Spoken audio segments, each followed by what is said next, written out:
রাজধানীর টিকাটুলির মামুন প্লাজার তৃতীয় তলায় আগুন লেগেছে। ভোর ৫টার দিকে আগুন লাগে। নিয়ন্ত্রণে কাজ করছে ফায়ার সার্ভিসের ৭টি ইউনিট। সংস্থাটি জানায়, খবর পাওয়ার ৭ মিনিট পর ঘটনাস্থলে পৌঁছে কাজ শুরু করে ৫টি ইউনিট। পরে পর্যায়ক্রমে ইউনিট সংখ্যা বাড়ানো হয়। প্রাথমিকভাবে আগুন লাগার কারণ ও ক্ষয়ক্ষতির পরিমাণ জানা যায়নি। এই ঘটনায় এখনো কোনো হতাহতের খবর পাওয়া যায়নি। স্থানীয়রা জানান, মামুন প্লাজার একটি কেমিক্যাল গোডাউনে রয়েছে, সেখান থেকেই আগুনের সূত্রপাত হতে পারে বলে প্রাথমিকভাবে ধারণা করা হচ্ছে। আর এই বিষয়ে আরো জানাতে টিকাটুলি থেকে যোগ দিচ্ছেন সহকর্মী শামীম আহমেদ। শামীম আহমেদ, আমরা জানতে পেরেছি ভোর ৫টার দিকে আগুন লেগেছে। এ পর্যন্ত আগুন কতটুকু নিয়ন্ত্রণে এসেছে? এটা তিনতলা পর্যন্ত একটা আবাসিক মানে কেমিক্যাল ফ্যাক্টরি, মানে তিনতলা পর্যন্ত কেমিক্যালের গোডাউন। কাপড়ের দোকান হিসেবে তারা ভাড়া দিলেও কেমিক্যাল হিসেবে মানে কেমিক্যালের গোডাউন হিসেবে রেখেছে। এই কেমিক্যাল থেকে আনুমানিক মানে এলাকাবাসী এবং ফায়ার সার্ভিসের ওদের সাথে আমরা কথা বলেছি। তারা বলেছে আজান দেওয়ার কিছুক্ষণ পর আগুনের সূত্রপাত। তারপর থেকেই আগুনের সূত্রপাত আমরা দেখেছি। যেখানে কাপড়ের দোকানের কথা বলা হলেও আমরা দেখেছি প্রত্যেকটা গোডাউনেই কেমিক্যাল দিয়ে ভরা ছিল। এখনও সেই কেমিক্যাল তারা বের করছে, মানে কিন্তু কেমিক্যাল বের করছে। আর পুরো বিল্ডিংয়ের তিনতলা পর্যন্ত হলো গিয়ে কেমিক্যাল ফ্যাক্টরি, তার মানে কেমিক্যালের গোডাউন। তার উপরে আবার 11 তলা পর্যন্ত আমরা দেখেছি আবাসিক ভবন, যে কারণে আবাসিক ভবনের মানুষগুলোও এখন উঠতে পারছে না, সবাই বাইরে রয়েছে। আর কেমিক্যাল দেখছি, আপনারা দেখতে পাচ্ছেন কেমিক্যাল কিভাবে বের হচ্ছে। এই প্রত্যেকটা দোকানে তারা কাপড়ের দোকান বলে ভাড়া নেওয়ার পর তারা এই কেমিক্যাল বিজনেস করছে। এই কেমিক্যালের কারণে এলাকাবাসী এবং এই যারা বিল্ডিংয়ে থাকে তাদের সাথে ওদের কথাবার্তা হচ্ছে, কিন্তু কোম্পানির মালিকদের সাথে তারা কোনোভাবে পেরে উঠছে না। তারা কেমিক্যাল গোডাউন হিসেবে রাখছে এবং যখন আগুন ধরেছে তখন তারা শুরুতেই পানি ব্যবহার করার কারণে কিছুটা ছড়িয়ে গিয়েছিল। এখন অনেকটাই নিয়ন্ত্রণে এসেছে। এখন ভিতরে তারা পরিদর্শন করছে। পরিদর্শন শেষে ফায়ার সার্ভিস দল কোনো আপডেট জানাবে কি অবস্থায় আছে। কিন্তু এখানে আগুনে যে লেগেছে কোনো ক্ষয়ক্ষতি বা সেভাবে কত কি হয়েছে, কেমন খরচ হয়েছে, সে বিষয়ে এখনো কোনো কিছু জানায়নি। যে কি ধরনের কেমিক্যাল ছিল গোডাউনে?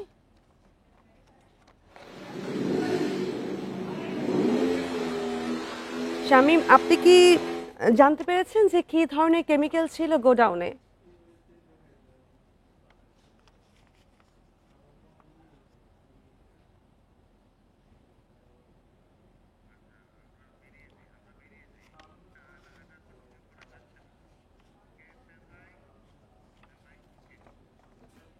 জুলাই গণঅভ্যুত্থানে হতাহতদের অনেকের পরিবারই রয়েছে আর্থিক অনটনে। সদস্যদের অভিযোগ, সরকারের পক্ষ থেকে কিছু অনুদান দেওয়া হলেও তেমনভাবে খোঁজ খবর নেওয়া হয় না। এদিকে আন্দোলন চলাকালে হামলার ঘটনায় মামলা দায়ের হলেও অনেক আসামি ধরাছোঁয়ার বাইরে। আওয়ামী লীগ সরকারের দমনপীড়নের বিরুদ্ধে জুলাই গণঅভ্যুত্থানে সারা দেশের সাথে নাটোরও উত্তাল হয়। রাজপথে নেমে আসেন নাটোরের ছাত্র জনতা। আন্দোলন ঠেকাতে তাদের উপর নির্বিচারে চলে গুলি ও হামলা। জেলা প্রশাসনের তালিকা বলছে, আন্দোলনের সময় নাটোরে শহীদ হন ৮ জন, আর গুরুতর আহত ৮১ জন। বেশিরভাগ পরিবারের সদস্যদের অভিযোগ, তাদের পাশে দাঁড়ানোর মতো কেউ নেই। এককালীন সহায়তা নয়, বরং স্থায়ী পুনর্বাসন ব্যবস্থার দাবি তাদের। দেখার মতো কেউ নাই, খোঁজ খবর লওয়ারও মানুষ নাই। আজ আমি নিঃস্ব। সরকার থেকে কিছু অর্থ দিচ্ছে, এই অর্থ দিয়ে তো আমার যে সৈন্যতা হয়েছে, সৈন্যতা তো পূরণ করা সম্ভব না। আন্দোলন চলাকালে হামলার ঘটনায় যেসব মামলা, সেগুলোরও অগ্রগতি কম। বেশিরভাগ আসামি পলাতক। হত্যাসহ হামলায় জড়িতদের দৃষ্টান্তমূলক শাস্তির দাবি হতাহতের পরিবারের। খোঁজাখুঁজি করার পরে 6 তারিখে এমপির বাসাতে লাশ পাই। তারপরে আমি একটা মামলা করি 18 তারিখে। আসামিরা বেশিরভাগই পলাতক। আসামিরা আমি সুস্থ বিচার চাই। শহীদ পরিবারগুলোকে জেলা পরিষদের পক্ষ থেকে 2 লাখ টাকা করে দেওয়া হয়েছে। এছাড়া প্রতিটি পরিবারকে মন্ত্রণালয়ের পক্ষ থেকে দেওয়া হয়েছে 10 লাখ টাকার সঞ্চয়পত্র, জানালেন জেলা প্রশাসক। 2 লক্ষ টাকা করে প্রদান করেছে জেলা পরিষদের পক্ষ থেকে। এছাড়াও প্রত্যেক পরিবারকে যে মন্ত্রণালয় থেকে 10 লক্ষ টাকা করে সঞ্চয়পত্র দেওয়া হয়েছে, সেটিও আমরা তড়িৎ গতিতে তাদের মাঝে আমরা দিয়েছি। জুলাই আন্দোলনে হতাহতের পরিবারকে সহযোগিতা অব্যাহত রাখার আশ্বাস দিয়েছে প্রশাসন। Independent news.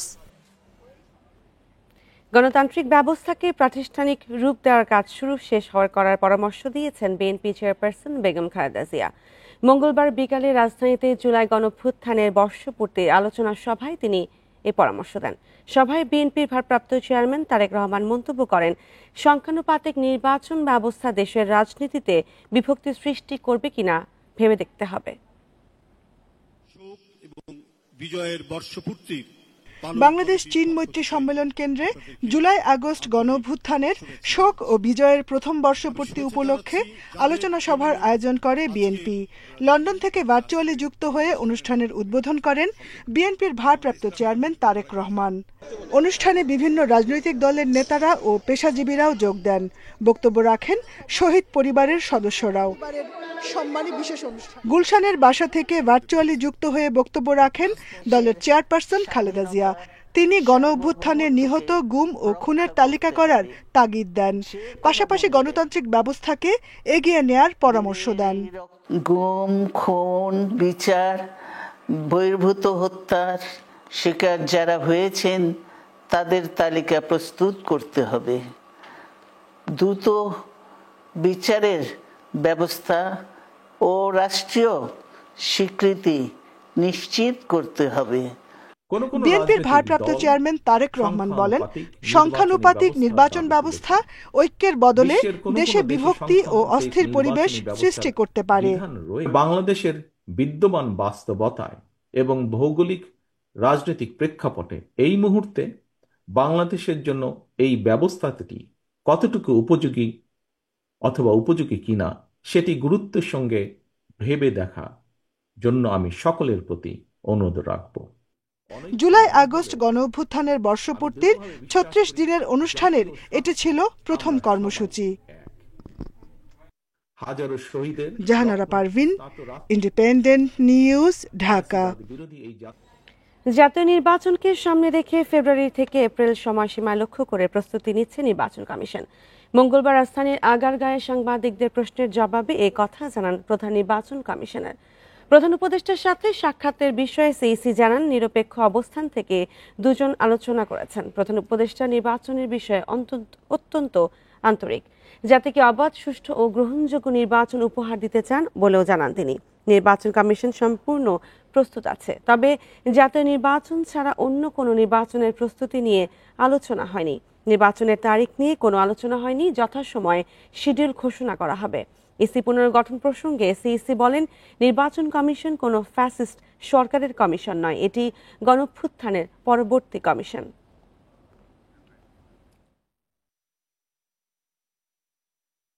উনি যেটা জানতে চাইছেন যে উনি একটা free, fair and credible election জাতিকে উপহার দিতে চান, আমাদের প্রস্তুতি আছে কিনা জাস্ট এটুকু উনি জানতে চাইছেন। আমরা বলছি যে আমরা প্রস্তুতি ফুল গিয়ারে নিচ্ছি। আপনারা যেটা শুনছেন, দেখছেন, লন্ডনের ফেব্রুয়ারির কথা আসছে, এর আগে উনি এপ্রিলের কথা আসছে। ওর মধ্যে ওই দুইটা টাইম ফ্রেমকে সামনে রেখে আমরা প্রস্তুতি নিচ্ছি। অ্যাপের মাধ্যমে জানা যাবে টিউবওয়েলে আর্সেনিকের উপস্থিতি। আর্সেনিক নামের অ্যাপে জানা যাবে এ তথ্য। এলাকার নাম, টিউবওয়েলের গভীরতা, পানির রঙের বর্ণনা দিয়ে আর্সেনিক চিহ্নিত করা যাবে। মঙ্গলবার জনস্বাস্থ্য প্রকৌশল অধিদপ্তর বিশ্বের প্রথম আর্সেনিক চিহ্নিতকরণ অ্যাপটির উদ্বোধন করে। এতে সহায়তা করেছে যুক্তরাজ্য ও অস্ট্রেলিয়ার 4 বিশ্ববিদ্যালয়ের গবেষকরা। পার্বত্য জেলা বাদে দেশের 54 জেলায় কম বেশি আর্সেনিকের প্রকোপ রয়েছে। এসব এলাকায় 7.5 লাখেরও বেশি নলকূপে নির্ধারিত মাত্রার চেয়ে বেশি আর্সেনিক আছে।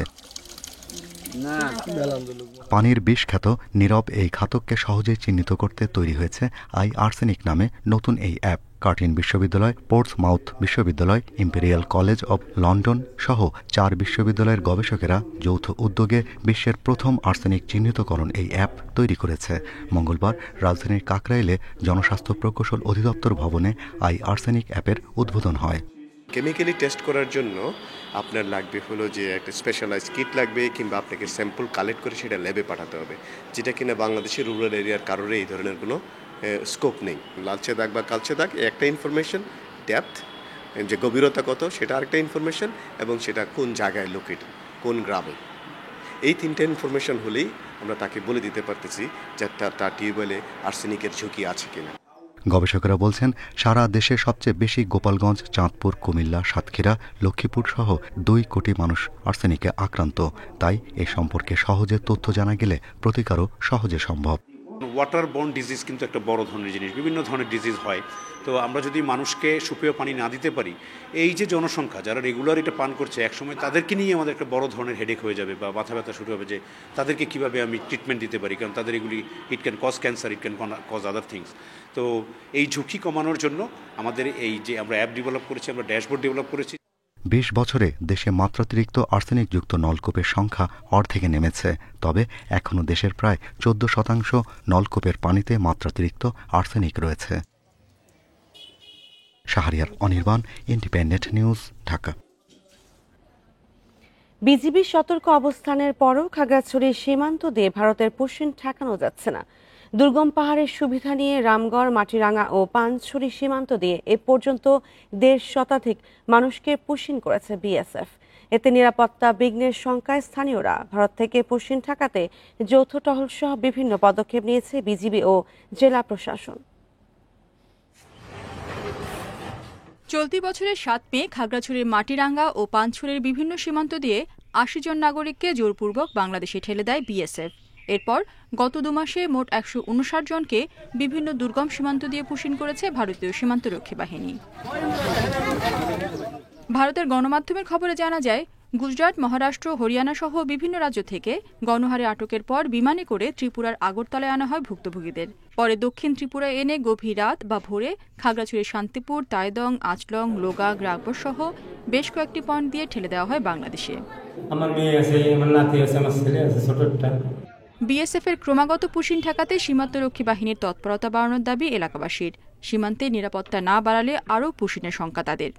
ইয়ারে করে নিয়ে আসছে হচ্ছে আপনার ত্রিপুরায়, ওখান থেকে হচ্ছে বিএসএফ ওখান থেকে গাড়ি প্রোডাকশন দিয়ে সীমান্তে নিয়ে আসছে। 7-8 জন মহিলা পুরুষ না খাইয়ে পড়েছে। তো আমি মুড়ি চানাচুর ব্যবস্থা করে এদের শান্তিবাগ একটা খানা দিছি। বিজেপি আমাদেরকে বলছে বিজেপির পাশাপাশি কিছু পাবলিক দিয়ে সাপোর্ট দেওয়ার জন্য। পুশিন ঠেকাতে বিজিবি টহল বাড়ানো হয়েছে জানালেন কর্মকর্তারা। স্থানীয়দের সাথে নিয়ে সীমান্তে নজরদারি বাড়ানো হয়েছে। এছাড়া প্রতিটি পুশিনের ঘটনায় সীমান্ত আইন লঙ্ঘন করায় বিএসএফকে কড়া প্রতিবাদ জানানো হচ্ছে।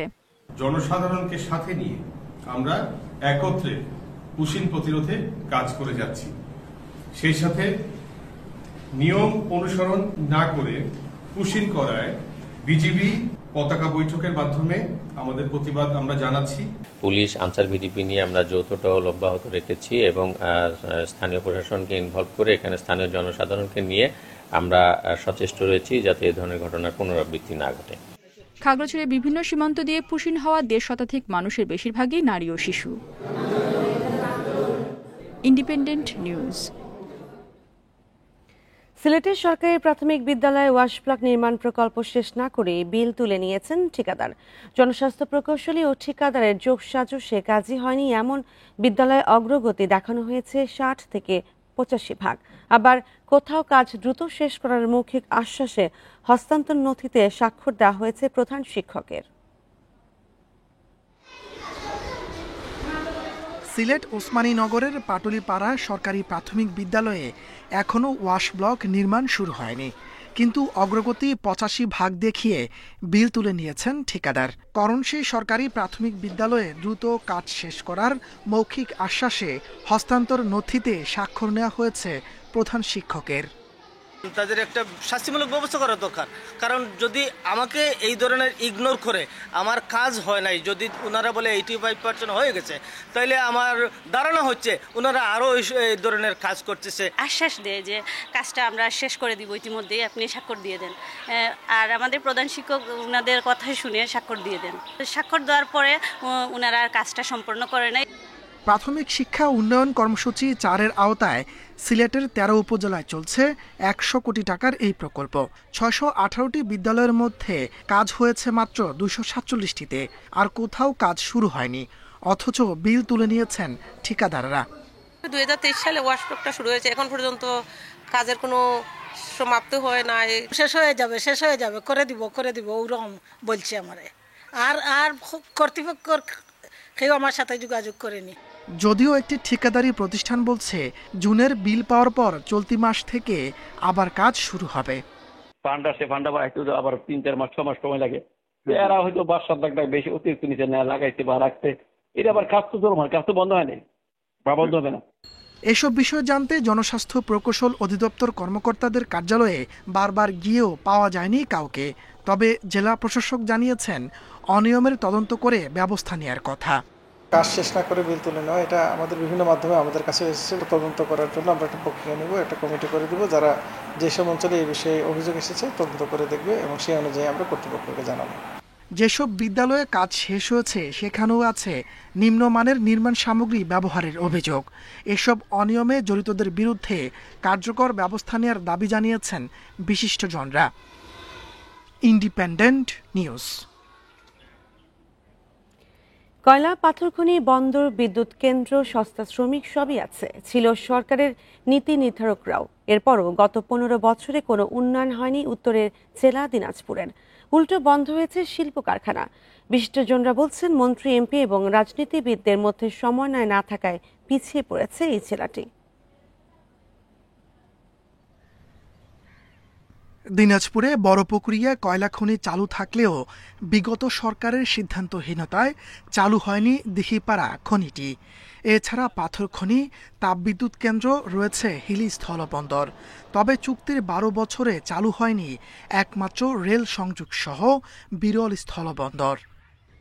টানা 15 বছর আওয়ামী লীগের শাসনামলে অর্থমন্ত্রী, পররাষ্ট্রমন্ত্রী, শিক্ষামন্ত্রী, নৌপরিবহন প্রতিমন্ত্রী ছাড়াও ছিলেন হুইপ।